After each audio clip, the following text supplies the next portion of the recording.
Hello students, how are you. My name is Ghulam Mohammad. आज हम लोग बात करने वाले हैं जनरेशन ऑफ कंप्यूटर को लेकर, जिसमें हम लोग स्टडी करेंगे कंप्यूटर फंडामेंटल की जो हमारी सीरीज़ चल रही है। और उससे पहले हमने बहुत सारे अपने फंडामेंटल के लेक्चर्स को कंप्लीट किया है, जिसके अंदर कंप्यूटर का इंट्रोडक्शन क्या है, कंप्यूटर के टाइप्स क्या हैं, और इसी तरह से कंप्यूटर के इम्पोर्टेंट कंपोनेंट्स क्या होते हैं, वो सारी चीज़ों को हमने स्टडी किया है। आज हम जिस टॉपिक पर बात करने वाले हैं वो है हमारा जनरेशन ऑफ कंप्यूटर। बहुत सारे लोग, आप लोगों ने स्कूल सिलेबस में, अपने कोचिंग इंस्टीट्यूट पर इन चीज़ों को पढ़ा होगा, और अगर नहीं पढ़ा है तो आज की क्लास में आप लोग सीख सकते हैं जनरेशन ऑफ कंप्यूटर के बारे में। देखिए, सबसे पहले अगर हम बात करते हैं तो डायरेक्टली ऐसा नहीं है कि हमारा जनरेशन ऑफ हमारे सामने जो कंप्यूटर है वो डायरेक्टली हमारे सामने आकर प्रेजेंट हो गया, ऐसा नहीं है। सबसे पहले किसी भी चीज़ के या किसी भी मशीन के या किसी भी प्रोडक्ट के इन्वेंट होने का कोई ना कोई रीज़न हमेशा हुआ करता है। कंप्यूटर का इन्वेंशन का जो रीज़न था वो ये था कि हमें कोई एक ऐसी मशीन चाहिए जिसकी हेल्प से हम अनलिमिटेड नंबर्स की कैलकुलेशन कर सकें। फॉर एग्जाम्पल, कैलकुलेशन करने के लिए आपके पास में कैलकुलेटर होता है। फॉर एग्जाम्पल, कैलकुलेशन करने के लिए अब आपके पास में मोबाइल में कैलकुलेटर है। तो इस तरह से जो हमारे पास कैलकुलेटिंग डिवाइस बहुत सारी बनी, कैलकुलेटर बना, पास्कलाइन डिवाइस बनी, अबेकस बना, ये सारी हमारी कैलकुलेशन करने वाली डिवाइसेस थी, जिसकी हेल्प से हमने मैनुअली और इलेक्ट्रॉनिक दोनों तरह से हमने अपने कैलकुलेशन को पॉसिबल किया। लेकिन कैलकुलेटर हो या पास्कलाइन हो या अबेकस हो या आपका एनालिटिकल इंजन हो, ये सारी चीज़ें जो थी इसके अंदर कैलकुलेशन करने की कुछ लिमिटेशन थी। फॉर एग्जांपल, कहीं पर एडिशन और सब्ट्रैक्शन हो सकता है तो मल्टीप्लिकेशन नहीं हो सकता, कहीं पर मल्टीप्लिकेशन हो सकता है तो सब्ट्रैक्शन एडिशन में प्रॉब्लम थी, कहीं डिवाइड में प्रॉब्लम आई। तो ये सारी प्रॉब्लम्स को सॉर्ट आउट करने के लिए, उनके प्रॉब्लम्स को रिमूव करने के लिए एक ऐसी डिवाइस की खोज की जाने लगी जिसकी हेल्प से आप कितने भी बड़े नंबर्स को आसानी से कैलकुलेट कर सकें। और इसी टॉपिक को, इसी पॉइंट को ध्यान में रखते हुए कंप्यूटर जैसी मशीन को इन्वेंट किया गया। कंप्यूटर का इन्वेंशन का जो सबसे बड़ा रीज़न था वो यही था कि हमें एक ऐसी मशीन चाहिए जो अनलिमिटेड नंबर, यानी कि कितने भी सारे नंबर्स हों, कितनी भी बड़ी कैलकुलेशन हो, वो उसको एक सेकंड के अंदर परफॉर्म कर सके। कैलकुलेटर में भी अगर आपने देखा होगा कि आप अगर मल्टीपल नंबर्स की कैलकुलेशन करते हैं तो वो कैलकुलेशन ईजिली पॉसिबल हो जाती है, लेकिन जैसे ही आप नंबर्स की स्ट्रेंथ को इंक्रीज करते हैं, बहुत सारे नंबर्स को एक साथ कैलकुलेट करना चाहते हैं, तो वो एक साइंटिफिक वैल्यू में चेंज हो जाता है और आपको वो आंसर प्रोवाइड नहीं कर पाता। ठीक इसी चीज़ों को रिमूव करने के लिए, इसकी प्रॉब्लम से बाहर निकलने के लिए, इस प्रॉब्लम को सॉर्ट आउट करने के लिए हमारे पास में एक कंप्यूटर नाम की मशीन का इन्वेंट किया गया, जिसकी हेल्प से हम अनलिमिटेड नंबर्स को इजीली कैलकुलेट कर सकते हैं। आज हमारे मोबाइल में जो कैलकुलेटर चलता है वो भी हमारे ही कंप्यूटर का ही टाइप होता है। आप कितने बड़े नंबर्स देकर कंप्यूटर की हेल्प से उसको कैलकुलेट कर सकते हैं, चाहे वो आपका सब्ट्रैक्शन करना हो, चाहे वो आपको एडिशन करना हो, मल्टीप्लिकेशन करना हो, या आपको डिवाइड करना हो। ऑल टाइप्स की कैलकुलेशन हम कंप्यूटर में कर सकते हैं। जैसे कि मैंने स्टार्टिंग में आपको बताया था कि जब हम लोगों ने इंट्रोडक्शन ऑफ कंप्यूटर को स्टडी किया था तो उसके अंदर मैंने आपको एक चीज़ बताई थी, और उसका मतलब ये था कि कंप्यूटर जो बना है वो हमारे कैलकुलेट वर्ड से बना है, जो लैटिन लैंग्वेज का एक वर्ड होता है और जिसका सिंपल मीनिंग होता है कैलकुलेशन करना। और हमारा computer arithmetic, logical, two types की कैलकुलेशन करने में पॉसिबल होता है। लेकिन कंप्यूटर का use according to the time अब कैलकुलेशन तक लिमिटेड नहीं रहा। अब आप उसकी हेल्प से डिज़ाइनिंग का भी वर्क कर सकते हैं, आप उसकी हेल्प से ऑनलाइन स्टडी भी कर सकते हैं, आप उसकी हेल्प से अकाउंटिंग का भी वर्क कर सकते हैं। तो आज हमारा कंप्यूटर ना सिर्फ कैलकुलेशन तक लिमिटेड ना होकर अलग अलग टाइप से उसका यूज़ किया जा रहा है। आज हम लोग टॉपिक पर बात करने वाले हैं जनरेशन ऑफ कंप्यूटर। ये हमारा मेन टॉपिक रहेगा। हमारे कंप्यूटर का इन्वेंट कब हुआ, कैसे हुआ, और उसके अंदर जिस टेक्नोलॉजी का यूज किया गया वो टेक्नोलॉजी का नाम क्या था। तो आइए चलते हैं स्क्रीन पर, देखते हैं वहां पर हमें चीजें मिलती हैं और हम किस तरह से उसको समझते हैं। तो जैसे कि आपके सामने यहाँ प्रेजेंट है जनरेशन ऑफ कंप्यूटर, आप टाइटल यहाँ देख पा रहे होंगे, ये यहाँ पर लिखा हुआ है जहां मेरा माउस पॉइंटर मूव कर रहा है, जनरेशन ऑफ कंप्यूटर, यानी कंप्यूटर की पीढ़ियां क्या है, कंप्यूटर कैसे डेवलप हुआ और आप तक जो वो पहुंचा है वो कितनी बार उसके अंदर चेंजिंग की गई। सबसे पहले हम देखते हैं, इसको हमने कॉल की, यहाँ पर हम लोगों ने इसको देखा जनरेशन, ईयर और टेक्नोलॉजी। ये तीन चीज आपके सामने प्रेजेंट हुई, जनरेशन, ईयर और टेक्नोलॉजी। इसका क्या मीनिंग है? देखिए फर्स्ट जनरेशन का जो डेवलपमेंट हुआ यानी कंप्यूटर जो पहली बार बना उसका क्या मीनिंग है? उसका मीनिंग है कि जो हमारा कंप्यूटर बना फर्स्ट जनरेशन में 1946 और 1959 तक ये हमारा रहा। 1946 में कंप्यूटर का इन्वेंट हुआ, कंप्यूटर को पहली बार बनाया गया 1946 में।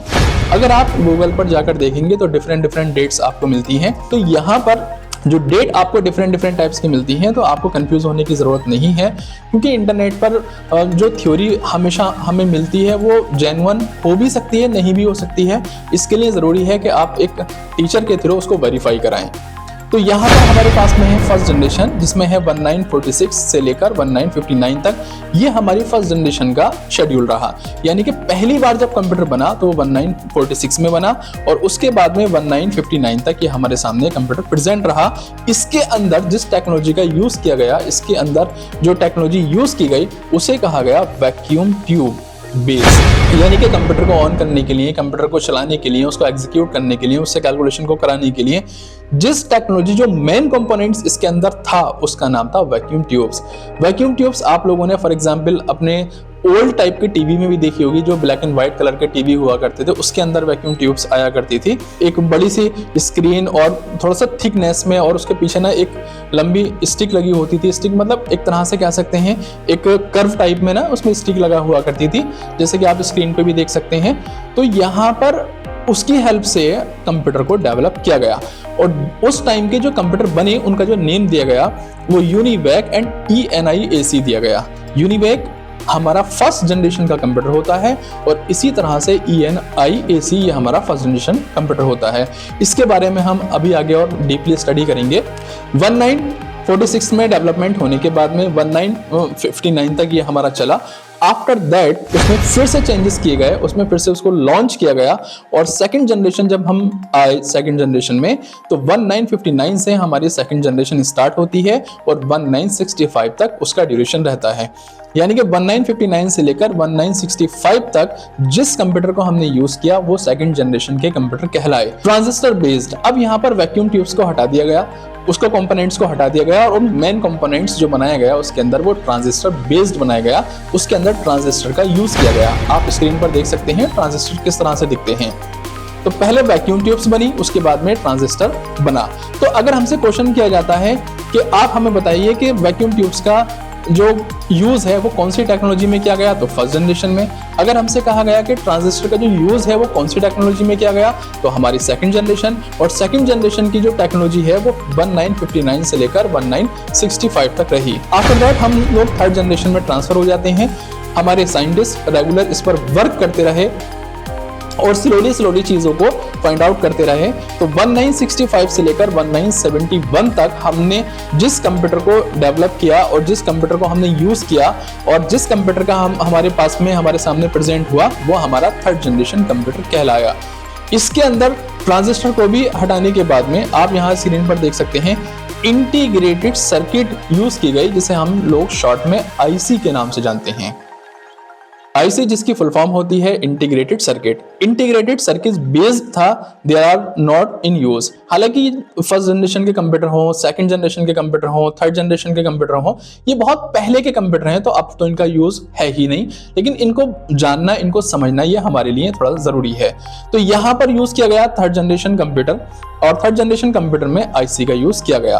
फर्स्ट जनरेशन में वैक्यूम ट्यूब्स, सेकंड में ट्रांजिस्टर और थर्ड जनरेशन में IC यानी integrated circuit. After that fourth generation में हम लोग आते हैं तो 1971 यहां पर आप देख सकते हैं 1971 और 1980 का यूज किया गया। 1971 से लेकर 1980 तक ये हमारी फोर्थ जनरेशन रही। VLSI वेरी लार्ज, VL कहां स्टैंड करता है, वेरी लार्ज, ठीक है ना, स्केल इंटीग्रेशन। तो VLSI micro processor based micro computer और आपके personal computer include desktop, laptop, palm top, super computer etcetera, यहां पर ये सारी चीजें यूज में लाई गई। तो यहां पर आप देख सकते हैं VLSI का यूज किया गया फोर्थ जनरेशन कंप्यूटर के अंदर। तो हम लोगों ने फर्स्ट जनरेशन को पढ़ा, सेकंड को पढ़ा, थर्ड को पढ़ा और इसी तरह से हमने फोर्थ को पढ़ा। इसकी बेस पर आप इन सारी चीजों को अलग अलग कर सकते हैं। आफ्टर दैट अब आते हैं fifth generation. Fifth generation computer में 1980 टू टिल डेट यानी कि 1980 से लेकर आज तक हम लोग जिस कंप्यूटर को यूज कर रहे हैं वो हमारा फिफ्थ जनरेशन का कंप्यूटर है, जो कि अभी और भी इस पर चेंजेस करने के प्लान चल रहे हैं, या इसीलिए यहाँ पर लिखा हुआ है under process. Example robot and artificial intelligence, ये हमारे फिफ्थ जनरेशन कंप्यूटर के एग्जाम्पल होते हैं। इसकी हेल्प से हम लोगों ने आर्टिफिशियल इंटेलिजेंस को डेवलप किया, इसकी हेल्प से हमने रोबोटिक कंप्यूटर बनाए। जैसे आप देखते हैं किसी रेस्टोरेंट में कोई रोबोट खाना सर्व कर रहा है, किसी रेस्टोरेंट में जाते हैं किसी, और वहां पर आप देखते हैं वॉचमैन एज अ रोबोट काम कर रहा है, किसी ऑफिस में जाते हैं तो robot as a office boy काम कर रहा है। तो यहाँ पर आप लोगों ने देखा कि रोबोटिक कंप्यूटर का यूज किया। आज आप मेट्रो स्टेशन पे जाते हैं, आप दिल्ली जाइए, मुंबई जाइए, तो वहां पर मशीन लगी होती है, आपको टिकट कहाँ का चाहिए। फॉर एग्जाम्पल आप मान लीजिए दिल्ली के एक स्टेशन से दूसरे स्टेशन पर आपको जाना है, तो आप मशीन में अमाउंट एंटर करते हैं, मशीन में लोकेशन एंटर करते हैं और वो आपको प्रोवाइड कर देता है, आपको टिकट निकाल कर दे देता है। तो ये एक रोबोटिक मशीन है जो कि फिफ्थ जनरेशन कंप्यूटर का एग्जाम्पल है। इसी तरह से जहां जहां मशीनें लगी हुई हैं जो ऑटोमेटिकली काम कर रही हैं, एटीएम मशीन को आप देख सकते हैं, मेट्रो स्टेशन पर टिकट निकालने वाली या टिकट बुकिंग करने वाली मशीन को देख सकते हैं। इसी तरह से जहां भी ये रोबोटिक मशीन लगी हुई है जो सेल्फ काम करती हैं, उसकी हेल्प से आप क्या करते हैं, फिफ्थ जनरेशन के कंप्यूटर को यूज कर रहे हैं। तो इस तरह से हम लोगों ने देखा कि फर्स्ट जनरेशन से लेकर second generation, third, fourth, fifth generation हमारे सामने आई, और आज हम कंप्यूटर के जिस जनरेशन का यूज कर रहे हैं उसी को हम लोग फिफ्थ जनरेशन कंप्यूटर के नाम से जानते हैं। आपके डेस्कटॉप है वो फिफ्थ जनरेशन का एग्जाम्पल है। Desktop, palm top, laptop, personal computer, ये सारी जितनी भी चीजें हैं वो आपकी फिफ्थ जनरेशन कंप्यूटर का एग्जाम्पल होती हैं। तो इंशाल्लाह आई होप दैट आप लोगों को ये बात समझ आई होगी। एक छोटी सी क्लिप के थ्रू मैंने आपको ये समझाने की कोशिश की है कि जनरेशन ऑफ कंप्यूटर की जो डेट है वो क्या है और कब बनी और उसका बेस क्या था। तो आप कमेंट बॉक्स में मुझे बता सकते हैं। जैसे मेरे कुछ क्वेश्चन हैं, फर्स्ट जनरेशन का जो टेक्नोलॉजी है वो क्या है और उसका ईयर क्या है। इसी तरह से सेकंड जनरेशन की टेक्नोलॉजी और उसका ईयर, थर्ड जनरेशन की टेक्नोलॉजी और उसका ईयर, फोर्थ की और अब फिफ्थ की। इंशाल्लाह मिलते हैं नेक्स्ट क्लास में एक न्यू टॉपिक के साथ, और आप लोगों को फंडामेंटल से रिलेटेड बहुत सारी वीडियोस मिलती रहेंगी। फंडामेंटल से रिलेटेड चीज़ों को आप पढ़ते रहिए। और मैं आपसे एक बार फिर ये बता रहा हूँ कि जो डेट आपके सामने यहाँ प्रेजेंट है ये बुक्स से ली हुई डेट है, जो कि जेन्युइन बुक होती हैं। इंटरनेट पर अगर आप जनरेशन ऑफ कंप्यूटर की डेट को सर्च करेंगे तो हो सकता है वो इससे डिफरेंट हो, तो साथ ही साथ में आप उसके राइटर को भी चेक करें कौन सी बुक से है, क्योंकि किसी का भी मन आया और उसने इंटरनेट पर कोई भी डेट लिखकर जनरेशन ऑफ कंप्यूटर को बना दिया, वो जेन्युइन हो भी सकता है, नहीं भी हो सकता है। आप उसको एक बार टीचर से वेरीफाई करा लें।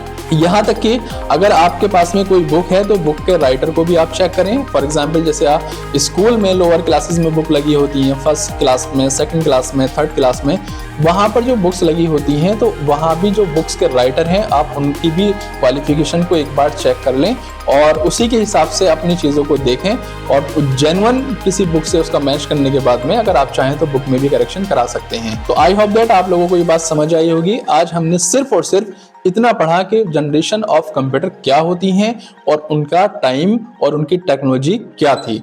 इंशाल्लाह मिलते हैं नेक्स्ट क्लास में एक न्यू वीडियो के साथ में और एक न्यू टॉपिक के साथ में। Thank you.